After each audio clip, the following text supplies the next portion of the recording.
হ'বলৈ গ'লে বহু সমাজ ব্যৱস্থাৰ পৰিৱৰ্তন আমি কৰিব লাগিব।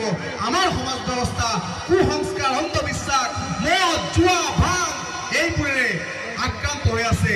আমাৰ সমাজ ব্যৱস্থা যি সময়ত আমি ইছলাম ধৰ্মত বিশ্বাস কৰোঁ বুলি আমি সকলো সদম্যে ঘোষণা কৰোঁ, অকল ইছলামত নিষিদ্ধ মদ আমি খাই ফুৰোঁ, ড্ৰাগছ আমি খাওঁ, আমি জুৱা খেলোঁ, এইবোৰ আমি ইছলামত নিষিদ্ধ থকা সত্ত্বেও আমাৰ মানুহে কিন্তু এইবোৰ কাৰ্যকলাপৰ লগত জড়িত।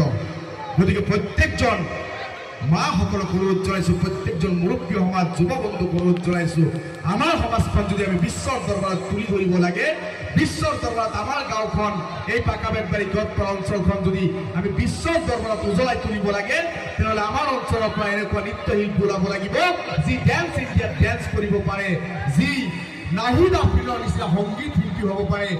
আমাৰ এই অঞ্চলৰ পৰা ক্ৰিকেটাৰৰ পৰা আৰম্ভ কৰি ডক্টৰ, ইঞ্জিনিয়াৰ, SP, DC, নৃত্যশিল্পী, সাংবাদিক, বুদ্ধিজীৱী, বৈজ্ঞানিক সকলো যাতে ওলাব পাৰোঁ, তাৰ কাৰণে সকলোৱে সংঘবদ্ধভাৱে মিলা প্ৰীতিৰে হাতে হাত ধৰি সকলোৱে একেলগে আমাৰ অঞ্চলৰ ল'ৰা ছোৱালীক উচ্চ শিক্ষিত কৰি গঢ়ি তোলাৰ সংকল্প ল'লেহে আমাৰ সৰ্বাংগীন উন্নত হ'ব। আমি সকলোৱে শান্তিত থাকিব বিচাৰিম, যি বিচাৰোঁ সেয়া সম্ভৱ হৈ উঠিব। গতিকে আহক সকলোৱে মিলি আমাৰ অঞ্চলখন সুস্থ সবল সমাজ হিচাপে আমি গঢ় দি তোলোঁ, তাৰ কামনা ৰাখি মোৰ ভাষণত যদি কোনোবাক দুখ দিছোঁ, কোনোবাক বেয়া পাইছে, তেওঁ মোক নিজৰ এজন বুলি ভাবি ক্ষমা কৰাৰ কাৰণে আহ্বান জনাই মোৰ ভাষণ মই এইখিনিতে শেষ কৰিছোঁ। ধন্যবাদ।